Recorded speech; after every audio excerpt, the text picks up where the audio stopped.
25 years and counting, the long, exciting journey continues for ABC's Wide World of Sports.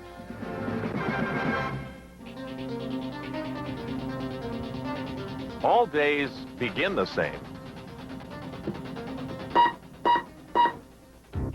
But after that, can yours compare to theirs?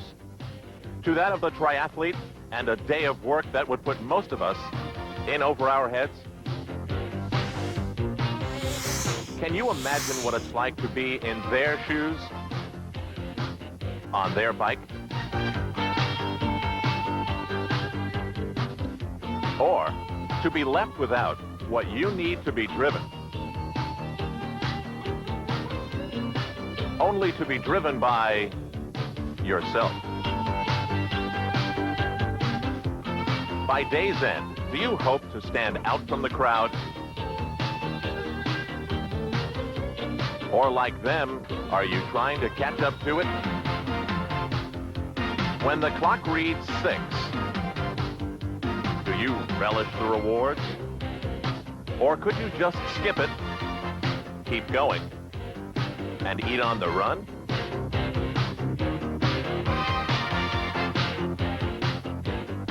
By late night, could you dream of your muscles still in motion?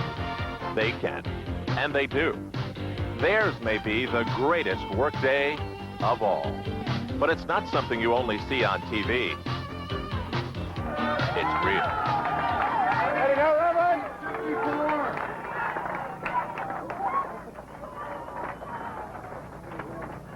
What you've just seen is the completion of a dream for Reverend Jim Curtis.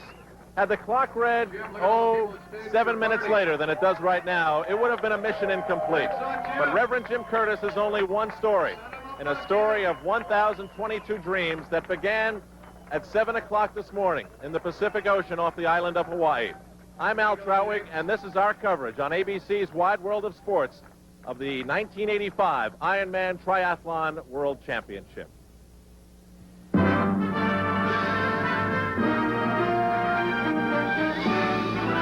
Spanning the globe to bring you the constant variety of sport.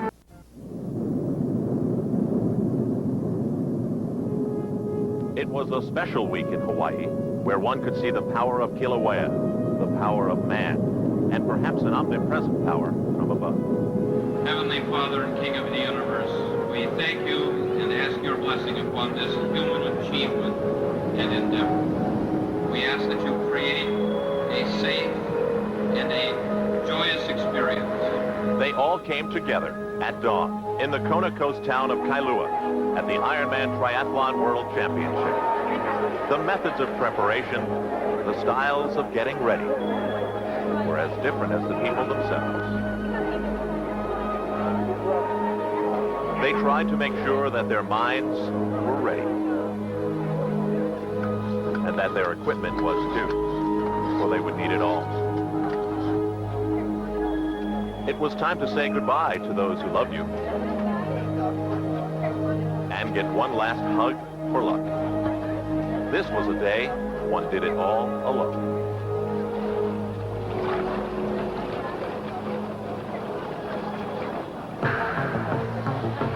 Amidst all this activity was a bicycle simply labeled number 2. It belonged to Scott Tinley, who was favored to be number 1 by day's end. He had won once before, but in each of the 3 years since, he had finished second to this man, 4-time champion Dave Scott, perhaps the first king of Kailua since Kamehameha. Instead of competing, Scott would be one of our commentators, and with his absence from the race, Tinley was the man to watch. He wore his poker face. While Julie Moss wore an anxious one, the cruel Ironman had brought Julie to her knees in 1982. The collapse cost her the victory as she crawled across the finish line. She was in Hawaii to try again in a very competitive field of women. And while they were 2 of the favorites, there were so many others to watch. Some dreaming to be winners, others just finishers, all trying to prove something different to others or to themselves. They had come from all over the world to push their body to what we might think the limit and beyond. 7 a.m. Time to begin the 140.6-mile journey.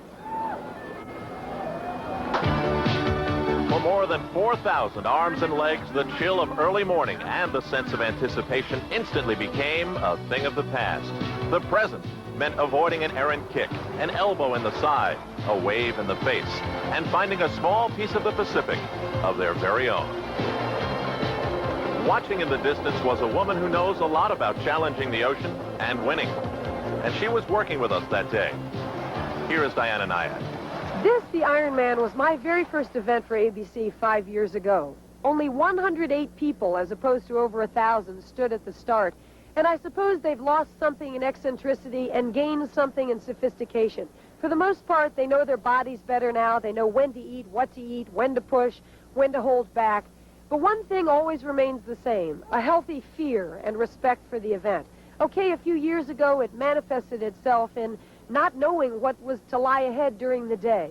And today, these people have that very same fear, oddly enough, but it stems from precisely knowing what lies ahead. The swim course covered 2.4 miles of ocean over an elongated rectangle out to a boat marker and back. But this year, Hurricane Nellie threatened the islands and sent her swells Ironman way. Water temperatures mid-70s, surface conditions slow rollers, not optimal. Slowly, one of the swimmers emerged from the pack. Slicing through the water was a student from Saratoga, California, Chris Hinshaw. He was recognized in the triathlon as a great swimmer looking to improve on last year's 8th place finish. Attention turned to the orange-capped women and their first pace setter, who was Salt Lake City's Robin Masters. At one point, Robin felt some body contact with the man next to her and reared her head to see what was happening. Back at the start, there was concern and sympathy for Paloma Roales-Brown as she emerged from the water, hyperventilating, crying, and confused. It was a sad contrast to the explosion of human spirit that had been seen at the start. 24 minutes after the start, the two male leaders reached the turnaround boat. Californian Michael McCaffrey had moved into first now, with Chris Hinshaw literally at his heels.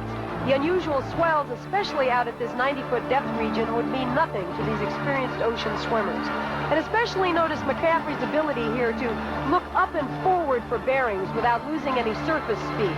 Many primary landlubbers behind them were zigzagging with disorientation instead of making a beeline for the boat. Now, having missed a half hour of time, Paloma remained on the beach, far from her Seattle home, so close to seeing her dream end before it began.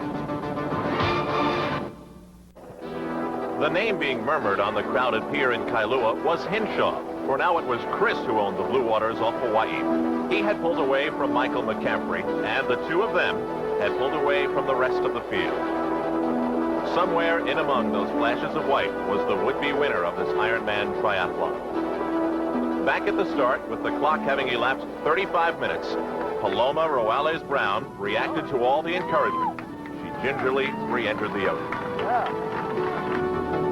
The women's leader heading toward shore was still 26-year-old Robin Masters. She displayed a classic distance pool freestyle stroke, very slight kick with a quick arm turnover. Diana, this was the complete 140.6-mile challenge. After the swim, there was the bike course that measured 112 miles, through the black, lonely lava fields to the village of Hawi and back. Then the marathon course of 26.2 miles, through the town of Kailua and back again to the pier, the finish line, and finally, rest. As the swim neared its end, an important transition approached. Here is Dave Scott. During the last 10 to 15 yards, the athletes are thinking about the next step, the cycling stage.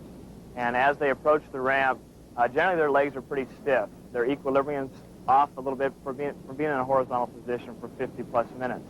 The transition time is very, very critical, even a race of this length.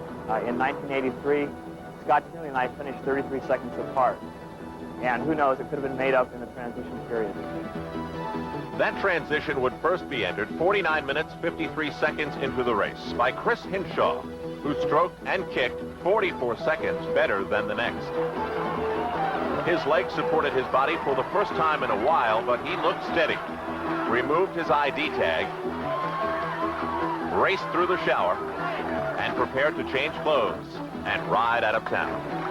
Robin Masters emerged in an impressive 5th place overall, but her strongest segment was over. Time to ward off the oncoming bikers of the field.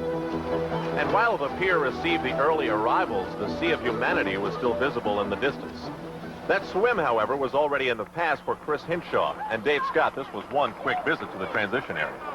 Last year, Chris Hinshaw came out of the water in second place. He was able to maintain that spot throughout mile 25. Here, Chris was having some difficulty with his pedals, sliding his shoe onto the single shaft. This year, Chris told me that his game plan was to lead throughout the entire 112-mile bike course. And he rolled through the shadows of that huge banyan tree and gave it one last look behind him. 5 minutes behind Chris, a man emerged, and it was Chris's 48-year-old father, who has combined a career and training for the triathlon to the admiration of his family. I'm a defense lawyer who specializes in the practice of defense of physicians in professional negligence cases, otherwise known as medical malpractice cases. The court starts around 9 o'clock and usually finishes at 5 when you're trying a case. On top of that, it's customary usually to spend sometimes in the morning an hour and a half before, and in the evening you may spend as much as 2 hours afterwards. And I usually find that to get away from the telephones, I have to work on the Saturdays and Sundays. Ed Hinshaw's day begins long before that 9 a.m. walk into the office, with breakfast, the morning paper, and sweat. I think in terms of my ability to spend the time with my children to train is probably, in terms of self-satisfaction, the number one reason why I do what I do, in terms of training and competing. I'm an extremely fortunate individual in that regard, that I, one, have the children that will allow me to do it, two, that I have the physical ability to do it.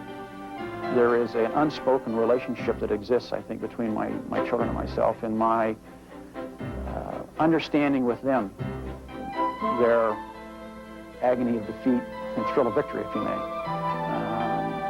because I can share that with them. It has created a bond between myself and all four of my children and my wife. I think my husband is a very special person. He's a very respected trial lawyer in the area, and he's also a very good athlete. And the children and I are always impressed with that he can put both of them together. He's a good role model, especially, most dads, they just go to work and come home. Yet my dad, he comes home and he swims with me, and it's fun. It's very nice to have him having swimming with you, and I think it brings he and I closer, and essentially the whole family closer. Does so well athletically and professionally. It's just unbelievable that he can do it, and I just hope when I get older I can do 1/3 of what he does. Well, the big thing is he's a big motivator, and he's one person that you could definitely look up to. I've got to admit, he does everything exactly. I mean, it's perfect. Ed Hinshaw, 14th out of the water with quite a swim, with quite a family. Behind him, the third wave of swimmers rose from the harbor. And in that busy crowd, ready to pursue Ed's son, was Scott Tinley. He was delayed by what was reported as a collision with a buoy in the confusion at the start. He was 6 minutes behind and in a hurry. Chris Hinshaw was zooming towards Hawaii, which was the halfway point of the bike run. The Queen Ka'ahumanu Highway was his, and so was the lead. 2 minutes behind Chris was 22-year-old Danny Banks, who was 7th out of the water and was not expected to be where he was. Could he possibly keep up the pace? At the transition, a determined Scott Tinley was ready to begin the chase. Barely taking time to dress completely, his mood was obvious and his intention clear. You could almost hear the crowd chant, "The heat is on! The heat is on! The heat is on!" Robin Masters was pushing hard to escape the pier, knowing that this winning feeling must soon give way to the toughest women's field ever assembled for the Ironman. Juliana Brenning, 7th the year before, had developed consistency throughout the year in shorter races. Julie Moss had earned enough credentials around the world to be touted as one of the odds-on favorites to take the victory here. And a Stanford Phi Beta Kappa, Joanne Ernst, had quietly said she was ready. Eyeglasses and other necessities of life for swimmers out of the water. It belonged to Pat Griskus, trying to prove a lot to himself and reluctantly being an inspiration to us all. Since I've done my first marathon, I remember about 2 or 3 weeks before I had done it, I watched the 80, I guess it was the fall 82 Ironman. It was shown in the winter of 83. And I was just fascinated by the thing. And I realized that at the time that I'd probably never be able to do this, but wouldn't it be, a trip if I could? And, here 2.5 later, 2.5 years later, I'm here. It's very easy to be a professional inspiration. I don't know that that's what I am, and it's certainly not what I want to be. What I want to be, and what I hopefully am, is, like just a dedicated athlete who is, striving to do the best he can. I'm hopeful of beating a lot of people. If I don't beat a lot of people, I'll beat as many as I can. But the important thing is to do the best I can. And my motives are selfish. I'm doing it for myself. Just the feeling, the gratification that I get from having had a good day and having had a good training year. He is now 37, living life in spite of the motorcycle accident that took his leg at the age of 19. He has run marathons, other triathlons, even the steps of the Empire State Building. Now all he wanted was to be an Ironman. In the men's race, the leaders had entered the lonely zone, the lava fields. Scott Tinley was 18th out of the water. Here he moved into 6th, 6 minutes behind the leader, but really moving. Danny Banks held 2nd spot, and he was 4 minutes behind Hinshaw. Banks also decided to start eating early. Important here, the longest segment of the race. Neither Banks nor Tinley were in sight of Chris Hinshaw, who was really surprised me in that he had followed a great swim. His best event was such a strong start on the bike.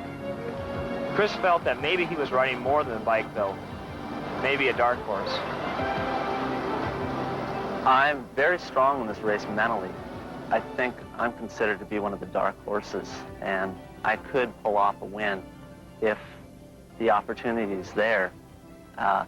If I'm giving a slight lead, and you can guarantee I'll run scared, and I don't know, I think there is the possibility that I could win.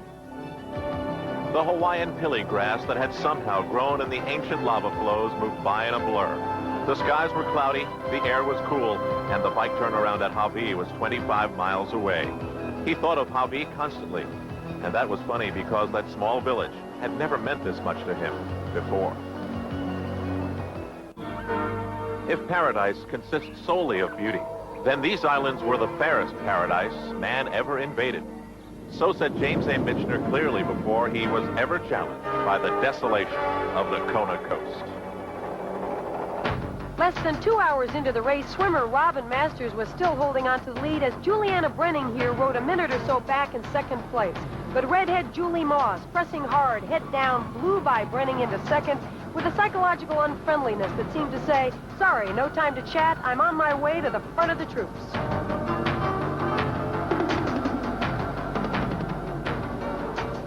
4 or so minutes later, the Stanford scholar, Joanne Ernst, also approached the tough Brenning to vie for 3rd position.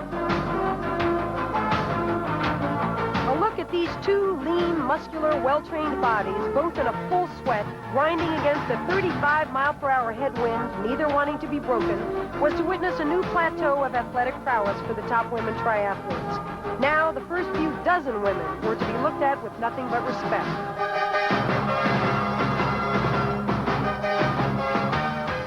And Ernst won the battle for 3rd. Remember Paloma Roales-Brown of Seattle and her panic-stricken start?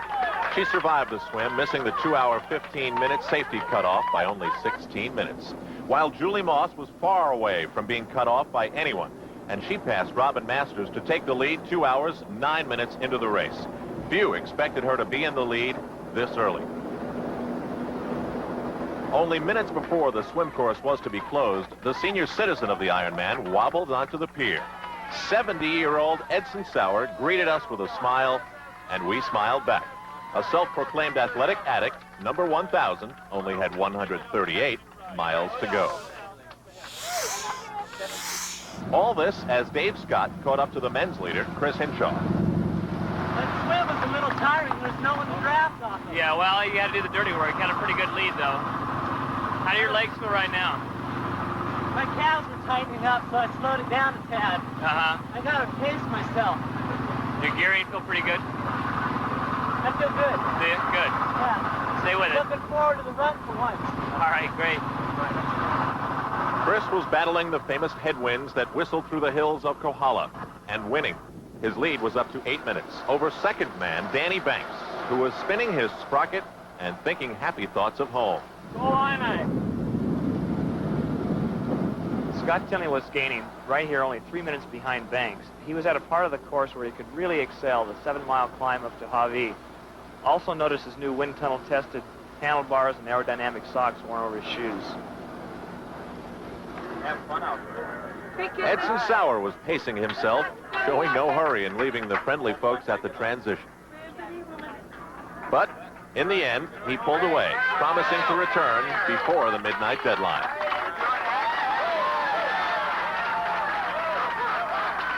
By now, the 2-hour, 15-minute swim cutoff had passed, and anyone still in the water was told that their triathlon was over. Such was the case with Sister Madonna Buddha. The 55-year-old nun from St. Louis had broken more bones in training accidents than she could remember. Now, she had dreams to match.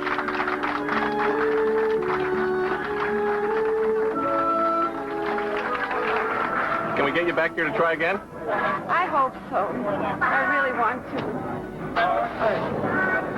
I feel sorry for the people who donated this beautiful bike that it didn't get used. I don't think they wasted it. I hope not. We'll see you here next year. All right. Okay. Thank you. Thank you.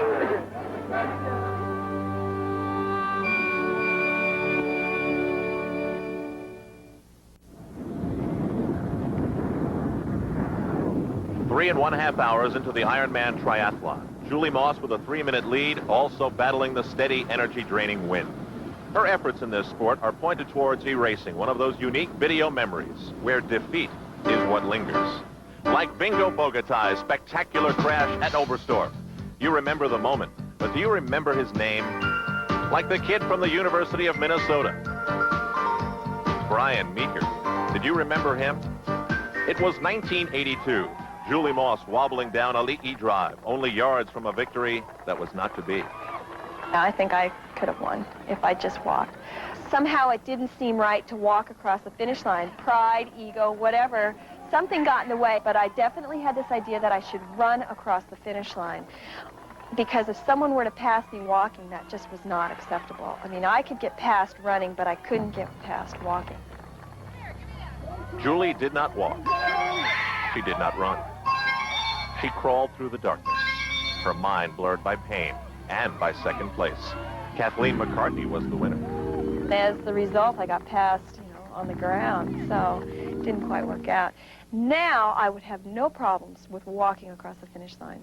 What's happened in the last 3 years? Fill in the blanks for me. I've been a jock. 3 years ago, I got a passport, and I filled every page but one. My last acquisition was my passport stamp to China. So, I mean, I've been all over the world, and it's because of triathlons. It was because of that one race. It was a naive athlete and free spirit that followed her boyfriend to Hawaii and the triathlon 4 years ago. She decided to enter herself as a fluke. Today, the California girl is a professional triathlete bent on material success. She has the magazine covers, endorsements, and lots of attention. Mainly, though, Julie is trying to win so that everyone can forget. But she's doing pretty well in the meantime. I see Julie, and I see what Julie's doing, and I see what some of her close friends are doing. And at this particular time, they're being very successful. They're happy. It's a healthy life. I guess now that I've been living with it almost, it's not so unusual. But I didn't think that 4 years ago. I think I'm settling down a little bit more. 27, I've got to get out of the sport pretty soon. I mean, the sun's already taken its toll. I've got all these wrinkles and things. So, I don't know. Yeah, there's some changes coming up, but I still have some really important things to accomplish in this sport now before I exit. So, I think that's kind of the hook that keeps everybody into what they're doing. I just want to get to this one point, and then maybe I'll think about doing something else. And that one point always is one step away. Things have been pretty quiet in the village of Hawaii ever since the sugar plantation closed, except on Triathlon Day, when it is the all-important bike turnaround. This was men's leader Chris Hinshaw whirling past the town theater, carrying a 6-minute lead. The sun even shined on him for the first time since daybreak. And he was the first that could get ready for the tailwinds and the ride back down the Kohala Hills. On the way, he would pass everyone chasing him. The chase was 52 miles old. It carried past the volcanic slopes of Mauna Kea and Mauna Loa. As Hinshaw prepared for the 60-mile return trip, Banks and Tinley were close behind. Banks would be the next one to reach Hawaii, but he was still trudging up the hills in a very high gear. His cadence was slower, and he looked like he was setting himself up for fatigue problems. To make matters worse, his lead over Scott Tinley was only 60 seconds. Tinley continued to chip away. He was aerodynamic, his chin was close to the bar, and his head was down, and he had made up an unbelievable 5 minutes and 7 miles. So many triathletes you meet almost force you to ask why. Carol Harrington is a successful businesswoman with 2 kids. Yet here she was trying to forget about being homesick to the point of almost giving up. Yes, we were forced to ask, why? There is an awful lot in me that says, you know, what am I trying to prove? What is this going to prove? What is this going to mean to the rest of my life? And it's been, but I've been here 2 weeks, and I'm constant sorting out of how is this going to enrich my life and my children's life and my husband and make my business better. I think it's, if I do this, I think I will honestly feel like I can almost do anything. You know, I am really mediocre at all these things. I'm not a hardcore triathlete like a lot of these people. I had to qualify for this. And I went through a lot of these emotions. And many people said, who would ever leave their family and go off and do their own thing like this? I mean, if my wife ever did exactly what you said, if my wife wanted to do this, I'd tell her to get another husband. And yet there were those people that said to me, hey, you may never have another chance. So, and I might not. This is for my kids. Back to Joanne Ernst, second-place woman, 2 minutes behind the leader, Julie Moss. We eavesdropped a little bit. Go, Joanne. Neil. Long ride. Yep. I'm content to sit, man. Wait for that run. You look real strong. Thanks. You can run her down. Yep.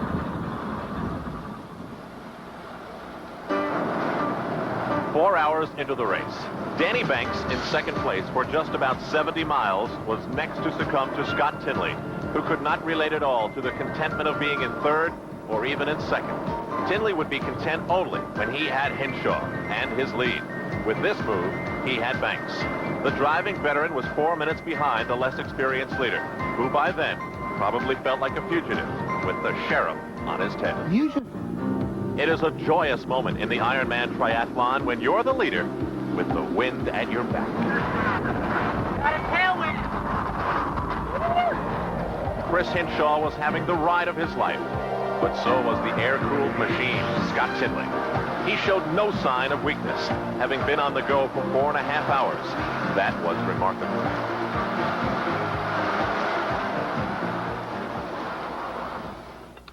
Then there was Paloma Roales Brown, the Spanish interpreter from Seattle. No tailwind could help her. It's been a difficult day, Paloma. More than difficult. Horrible. What happened to it? So, I don't know. I just, not my day. You could say that. It's one of those days.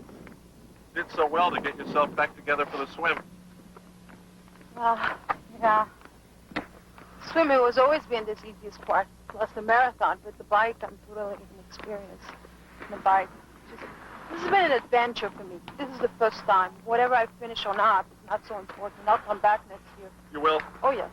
And it will be different. There was the ocean, the wind, the hills. And slowly they took their toll. They have a way of taking your dream and tossing it at the side of the road. You could see it on the face of Chris Hinshaw, who for the first time began to show the strain of being in the lead and of being chased.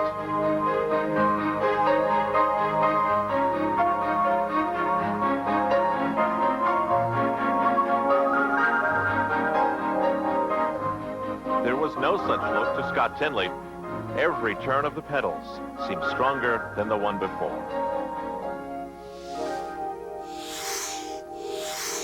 The women's race had developed much like the men's. Julie Moss had pedaled hard throughout the hilly lava fields, and with a quick stretch and renewed determination, she seemed to be buckling down already for the long, painful marathon ahead.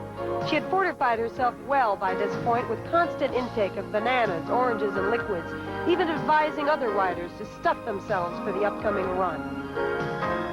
Behind Moss, the ever-cool Ernst was still holding back until the run. We had asked her earlier what made her tick as an athlete. I think determination and my perfectionism. I'm definitely a perfectionist, which can be a good and a bad thing. I get really down on myself, even when I win races. I always find room for fault, but at the same time, I think that part of my personality pushes me to succeed. I'm really driven. And she was driven here, less than a mile behind Julie Moss. It's been a long day already. My swim went better than I'd hoped, even so. Scott Binder went to school at Nebraska and will soon become an accountant near his home in Denver. As he reads his letter to the Triathlon Selection Committee, you will see he ran every mile for Mom. During the past 15 months of my life, I've dedicated myself toward the goal of competing in the Ironman. Not only for myself, but for my mother. I realize that this sounds corny and that everyone has a special reason for desiring entry into the Ironman, but please continue to read and consider why my situation is special. At age 42, my mother was hit with cancer of the colon. Surgery at the Mayo Clinic removed part of the colon, but doctors doubted they got all the cancer. 2 years later, at age 44, my mother discovered she was pregnant. Most doctors recommended not having the baby because of the danger to both her and the baby. Mom refused, had the baby, me, and continued to fight on. Now, after 2 artificial hip implants and deterioration of the spine and hands due to arthritis, she continues to be supportive of my athletic endeavors. Not only does she encourage me verbally, but she trains with me. At age 68, she still rides her bike next to me as I run, pushing me towards greater accomplishments. My athletic endeavors are a way for her to enjoy things she can't do due to her physical limitations. I realize that you have many special requests, but please consider my situation and help me to fulfill not only my dream, but more importantly, my mother's dream. Sincerely, Scott H. Binder. Did your mom say anything to you this morning, Scott? Just that she loved me. Nothing else. 5 hours, 42 minutes into the day, Chris Hinshaw searched for the right gear to carry him to the end of what was a great bike run. The only problem was that Scott Tinley's pace was better. The lead had fallen to 1.5 minutes. Only 90 seconds between Hinshaw and the man possessed, Scott Tinley. It was time for the marathon.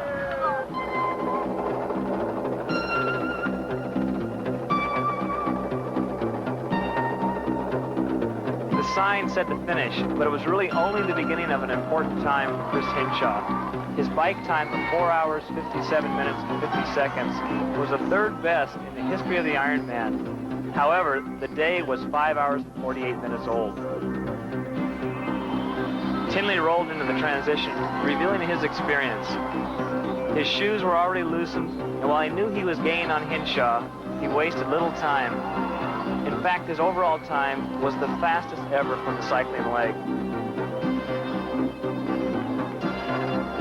Scott is notorious for his quick changes in the transition area, and that always worried me when I competed against him. He changed on the run. As you can see, he didn't even enter the changing room.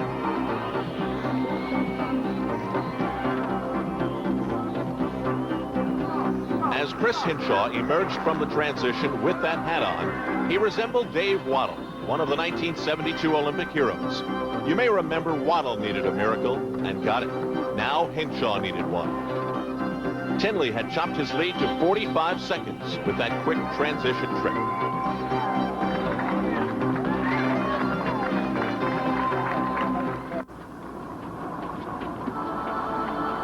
Something Chris Hinshaw cherished was being taken away, and there was nothing he could do to stop it. Ever since the turnaround at Habib, he heard the countdown of his lead. 12, then 8 minutes, 6, 5, 3, 1, now 10 yards.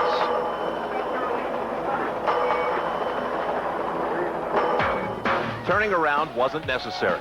The breathing, the footsteps, the cheers, they belonged to Scott Tinley. The display that followed showed just how much respect can be earned in a 6-hour game of cat and mouse. Like that game, this one may have reached its inevitable end. But while it lasted, it was something to watch. Henshaw had to hold on to what he had. Tinley was 22.2 miles from redemption, looking ready for anything he might find along the way. It hadn't taken Tinley very long to make that move. As a matter of fact, the marathon transition at the Kona Surf Hotel was only 4 miles ago. Still, though, Tinley had to face the lava fields again and then the return journey. Julie Moss came in with a new women's course record on the bike, but this was no time to dwell on minor accomplishments. The bike leg was eons ago already in her mind as she hastened to change to running singlet and shorts. Ernst was 3.5 minutes behind, jaw set with only 2 visions in her head. 1, the tough field behind her, ready to take advantage of any falter, and 2, the more immediate concern, the woman who stood or was about to run between herself and the lead, Julie Moss. Moss had improved her running over the year, but the woman coming in face to face with her now was putting on a ton of pressure.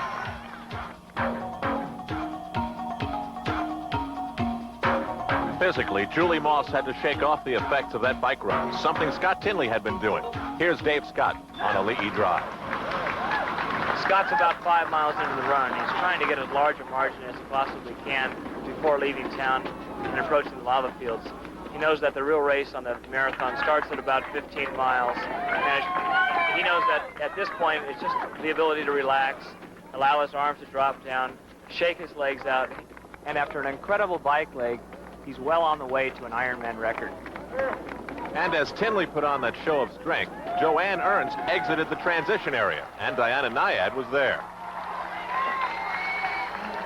That was Joanne Ernst going out of here with a big cheer. She's 4 minutes behind Julie Moss. Now, 3 years ago, Julie Moss was in the same position in first place, and I'm sure many of you remember the footage. She came crawling to the finish line and lost. She's out there in the lead, but she knows she has a very fine marathoner behind her, and now the mental side of this Ironman becomes paramount.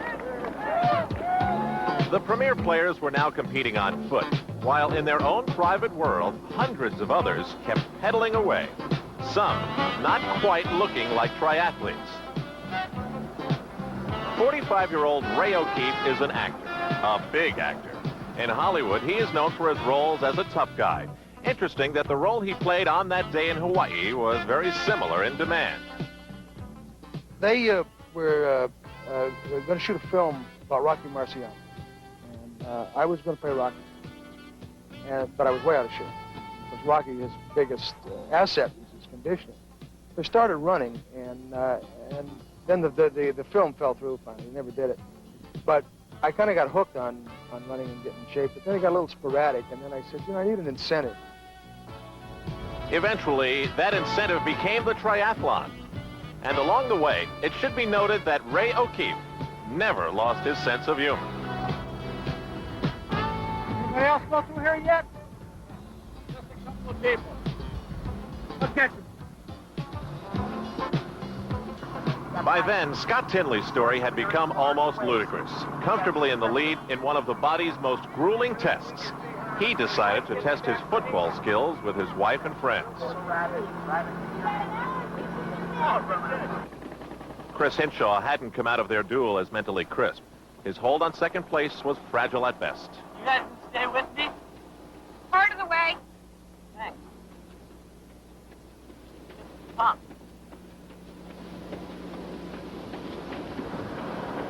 Gotta stay ahead of this guy back here. I'm totally slowed down. Of course, I had 16 minutes. Where's my dad? Like son, like father, when it came to running. Like father, like son, when it came to asking. How's Chris look? Ed Hinshaw, in the early stages of the marathon, would have been a proud man had he known what a battler he had raised, what a sportsman his son was. For as Chris Hinshaw moved along the Queen K Highway, he saw in the distance someone on the way to victory. And he thought the awesome performance of Scott Tinley deserved another salute.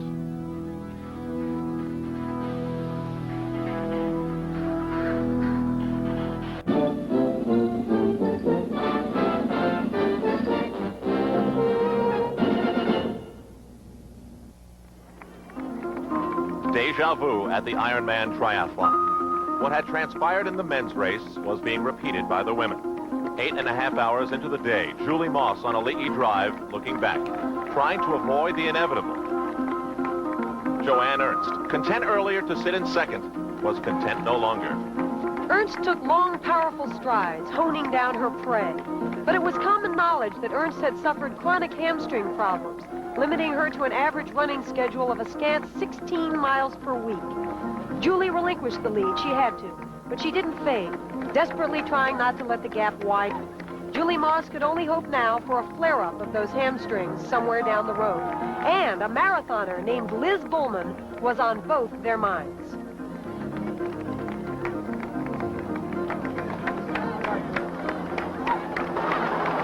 There were no more challenges for Scott Tinley. The string of second-place finishes would end, and his relationship to the Ironman would be that of conqueror again. These were moments to savor. He was headed toward a record time with a slick ride on the bike and an unstoppable effort on foot. I've had a fair amount of success in the run course because I seem to do fairly well in the heat, so that's to my advantage. But again, you know, especially in the past couple of years, I've sold myself short on the race, and I've given up in the run course and not done as well as I could have, and that's one of the reasons I'm back for this year, is prove to myself that I can go out there and I can do it and not sell myself short. Less than 1 mile to go to the finish line. Chris Hinshaw's day was far from over. A burst of late afternoon sun made it warm and humid again, and he did his best to keep cool, not knowing of the efforts of 33-year-old Karl Kupferschmidt, a native of the small village of Arosa, Switzerland. His sleek body seemed to be gliding as it went by one-time second-place holder Danny Banks to gain fourth. It was a sight that took a little while to get used to for Banks. A European was making a mark where few European marks had been made before. Kupferschmidt, amazingly 308th out of the water, was showing off his stamina, which he earned greatly running in the Alps. And minutes later, Hannes Flaschke of West Germany, another success from across the ocean, lost his third-place standing. Maybe this was the little salute he issued to farmers on those training runs in Arosa. Hinshaw was 14 minutes ahead.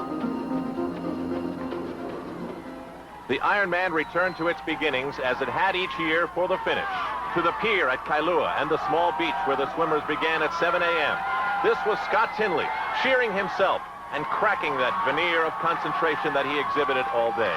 Dave Scott, is there a better feeling in the world of triathletes than this one? Scott is floating right now. Those last 140 miles are behind him, and this is just a fantastic feeling coming into the finish line. He ran a well-planned race. Beautiful. The day began with the spray of the Pacific and ended with the spray of champagne. Scott Tinley had covered these 140.6 miles faster than anyone had before. 8 hours, 50 minutes, 54 seconds. And when I say faster than anyone, I mean you, Dave. He stole your record that day. He not only stole it, Al, he demolished it. 4 minutes is a big margin. Who knows, though? Maybe next year I might come back and give Scott a run for the money. But in all seriousness, Scott had a fabulous race. He went out slow on the bike and methodically picked away at Chris's lead, and it's his victory this year. Love it. I love it. In the women's race, the very worst had come for Joanne Ernst. She was stopping every mile, losing a precious minute or so each time to work out cramps in her thighs, then calves. She had taken aspirin throughout the run, but the grimace on her face showed that the legs were failing. 7 miserable miles to go.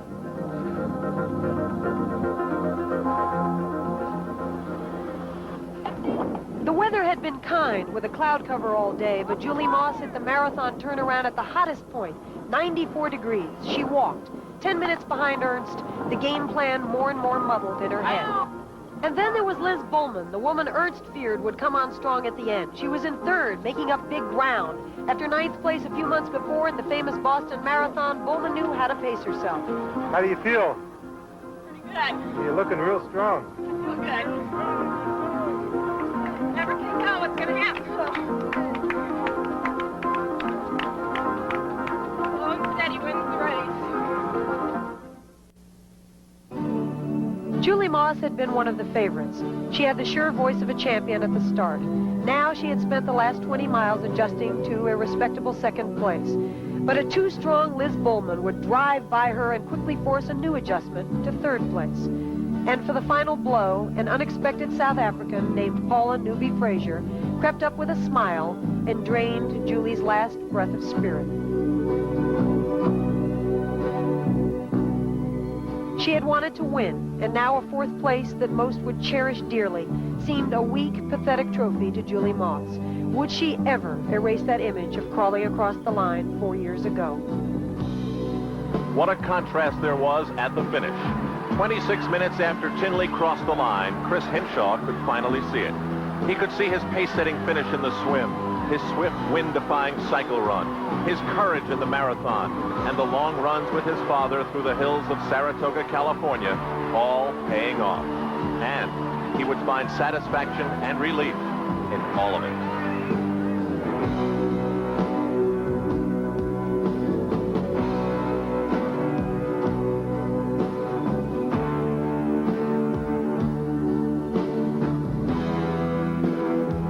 Final comments on this game challenger from the Ironman champion, Scott Tinley. Chris, you know, he's a young and up-and-coming athlete, but he's never cycled that well. So I figured, you know, I'll just I'll stay within myself and just hopefully he'll come back to me, because he was probably going out too hard, and it turns out he was, you know, a lot like what Mark Allen did last year.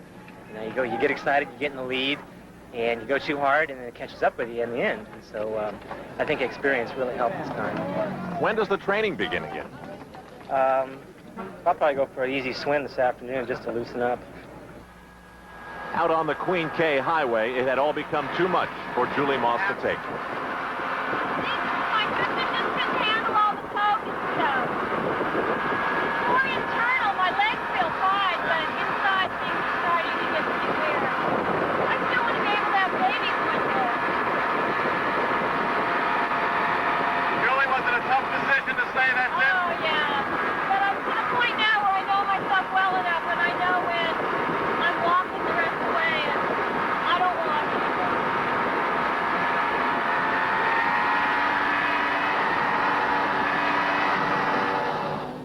5 miles from the end, Joanne Ernst's troubles were compounding. She was walking quite a bit, but her attitude seemed to be, whatever it takes, I'll get there. Go forward, forward, the best I can. She had said before the race that she had come to terms with the notion of self-respect, that she would never forgive herself if she didn't give it everything she had.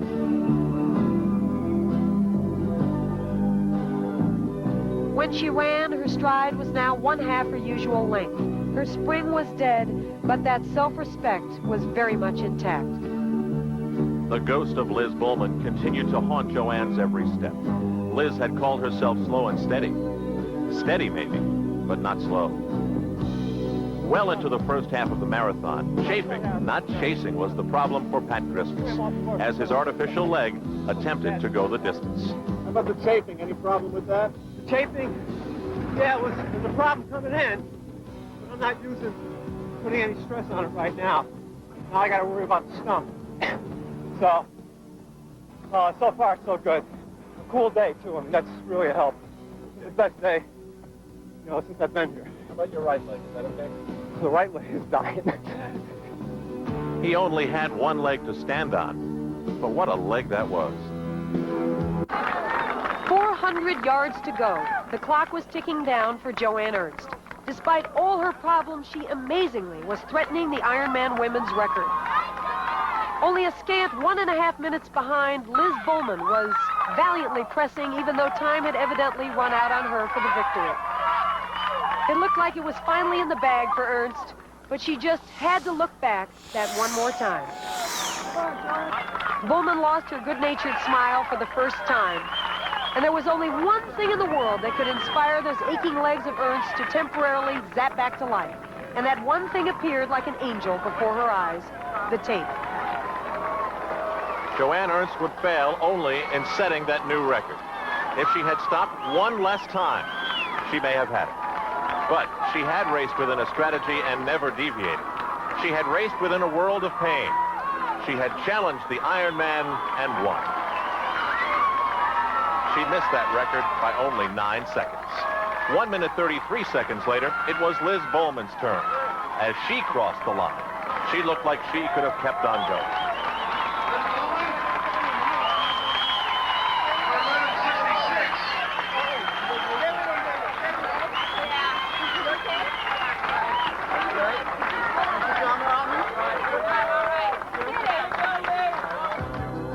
The two faces truly lied. It was difficult, really, to tell who the winner was.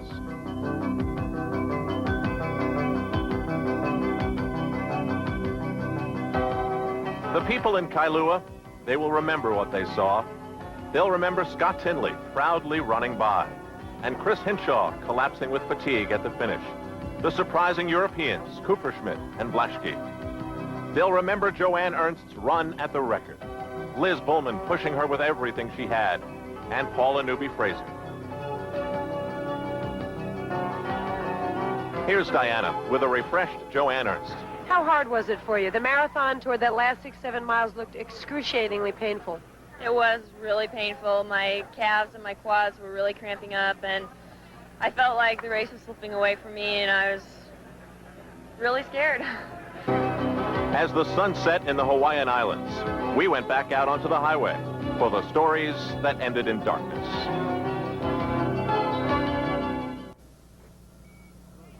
Beeping walkie-talkies, soft words of encouragement, the buzz of the generators, tattered people, late night at the Ironman. Okay, at least just for your purposes, right? Both Fred Ellis and Sour have just happened. Actor Ray O'Keefe. Hey, if you only knew how much you look like Rocky Marciano. Yeah, I was supposed to play him one time in a movie. Tell me. Fell through. They may make that movie now. Oh, yeah. Rocky went undefeated, you know. I know it. 49-0, 43 by knockout. The only guy that ever went with him twice and didn't get knocked out was Tiger Ted Lowry. Last place last year and struggling again. Only a couple of days before the race, we asked him to play a role, a coach for himself. Come on, keep it up, will you? Hey, give me a break. Who are you kidding? You can finish this thing. Come on, don't con me. You can't con an old con. Let's keep it going. You know what I said? I told you that yesterday, and I was talking to you last night about this. Don't quit now.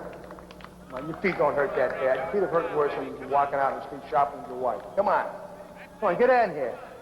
Do it. Come on, here you go. Just all downhill from here. You got it. Come on. Right there. There it is. There's the finish line. Right ahead. Go for it. Carol Harrington made it too. The mother of two, the businesswoman who had almost given up and packed her bags, could now do so without leaving Kona with her self-asked questions unanswered. But first, there was some unattended business to attend to. Hi, guess what? I did. Yes, I did. I finished in under 14 hours. No. Are you glad? Oh, I knew that you'd be waiting. Are the boys still up? Oh, you better wake them up because I want to tell them. Okay. Scott Binder finished his race for Mom in fine style. He had postponed his new accounting job in Denver just to finish the Ironman because his mother could not. Hard to say the bike was worse than I thought it would be. Swim was better. Run's been relatively pleasant, considering the facts. Just think, after this you get to take a real job. Kind of looking forward to sitting at the desk.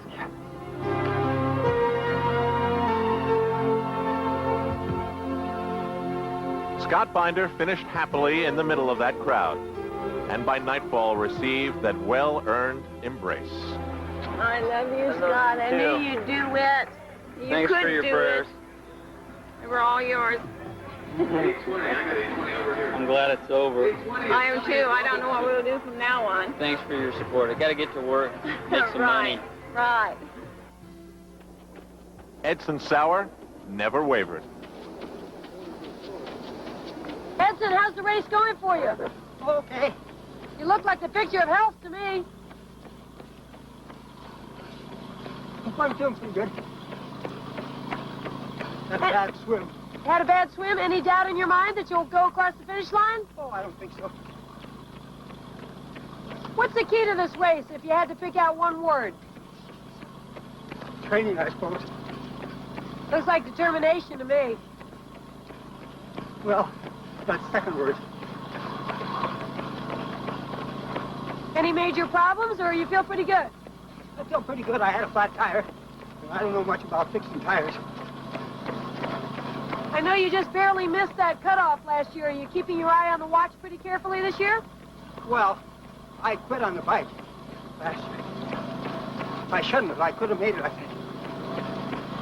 We'll see you at the finish line. Okay. Always.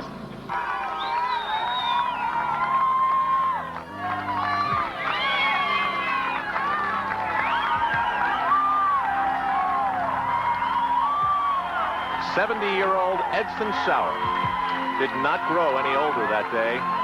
No, he showed us how young he really was. Edson Sauer, born to run, swimming life. And then there's the Episcopalian priest, Jim Curtis. At age 67, he was trying where he previously had failed. What do you think the people in your parish would think if they saw you right now? Well, he gave me a bunch of balloons and a great send-off. So I guess they think it's rather remarkable. And it is. He was the only competitor left on the course, flirting dangerously with the midnight deadline that would have cut him off and ended his day prematurely. The 3,000 dedicated volunteers never deserted him, nor did his spirit, nor did the people of Fenville, Michigan. No, there was no way the Reverend would finish this alone.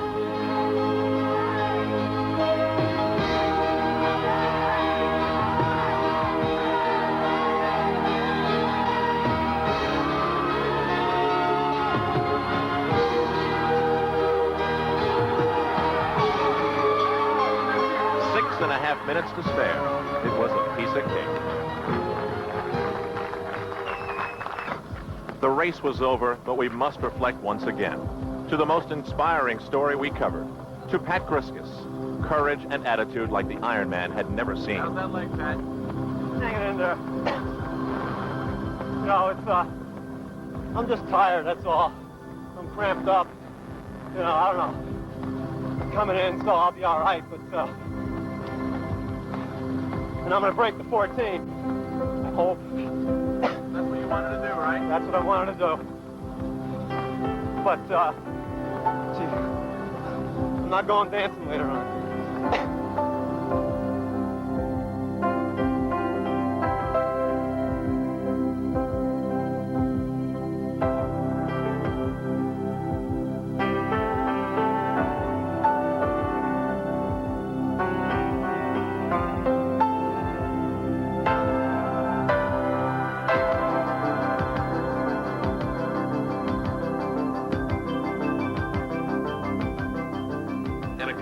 I pass you somewhere and ask you what your memory of the triathlon is, what do you think you'll say to me?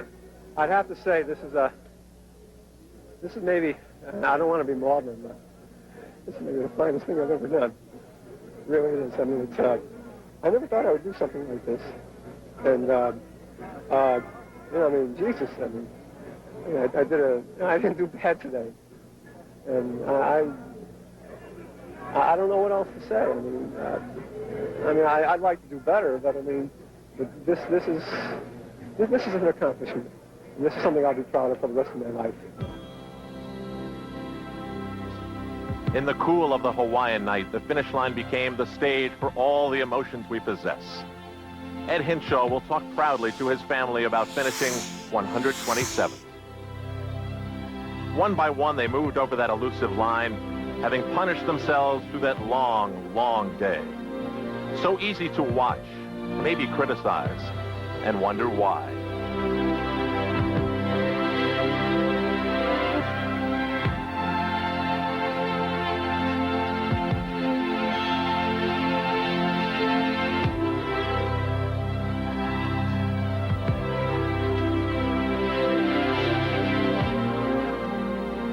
To paraphrase Teddy Roosevelt, it is not the critic who counts, not the man who points out how the strong man stumbled or where the doer of deeds could have done better. The credit belongs to the man who is actually in the arena, whose face is marred by dust and sweat and blood, who strives valiantly, who knows the great enthusiasms, the great devotions, and spends himself in a worthy cause, who at the best knows in the end the triumph of high achievement, and who at the worst, if he fails, at least fails while doing greatly, so that his place shall never be with those cold and timid souls who know neither victory nor defeat.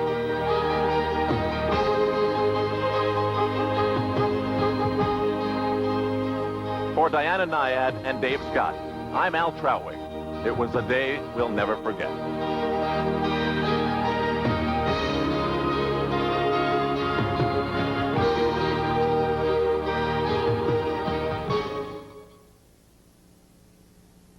ABC's Wide World of Sports has been brought to you by Bud Light. Everything else is just a light.